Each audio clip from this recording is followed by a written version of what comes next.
कर्णाली प्रदेशको शान प्रदेश भूमिमा एकता नै हाम्रो पहिचान भन्ने निर्णयका साथ सन् 2020मा स्थापित कर्णाली प्रदेश समाज दक्षिण कोरियाको यो पहिलो शाखा कर्णाली प्रदेश समाज दक्षिण कोरिया ख्यान्सान शाखाको प्रथम अधिवेशनका सभा अध्यक्ष महोदय,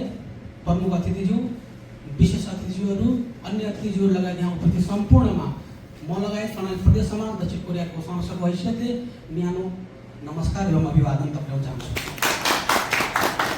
यो ऐतिहासिक समयमा हाम्रो जुन भेटघाट भएको छ पक्कै पनि पछिल्ला पिँढीहरूले सम्झिनेछ। जसरी हिजो कर्णाली प्रदेश गठन भएको थियो त्यसरी आज सामान्य तरिकाले गठन भएको थियो, त्यसरी अहिले सुरुवाती चरणमा सामान्य भए तापनि यसले भोलि परेका समस्याहरूमा अनि यसले गर्ने कामहरूले गर्दा पक्कै पनि यसलाई एउटा गरिमामय संस्था बनाउनेछ र यो क्षेत्रमा सौल पछाडिको बुसान दोस्रो ठुलो सहर र यो क्षेत्रमा हाम्रो कुनै पनि उपस्थिति नभएको कारणले गर्दा पनि यो अति नै आवश्यक ठानेर यहाँ मेरो मित्र सर्जन राव लगायत हामीले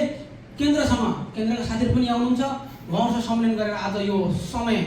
यो माहौल क्रिएट गर्न हामी लगायत सम्पूर्ण साथीहरूले यो खालको माहौल क्रिएट गरेका छौँ। यो वास्तवमै एकदम एउटा सम्झना लायक क्षण हुनेछ भन्ने आशा राखेको छु। त्यसै गरी आज पक्कै पनि हाम्रो कर्णाली प्रदेशको भूभागबाट जो अध्यक्षमा आए पनि, जो नेतृत्वमा आए पनि, कार्यक्षेत्रमा जो रहे तापनि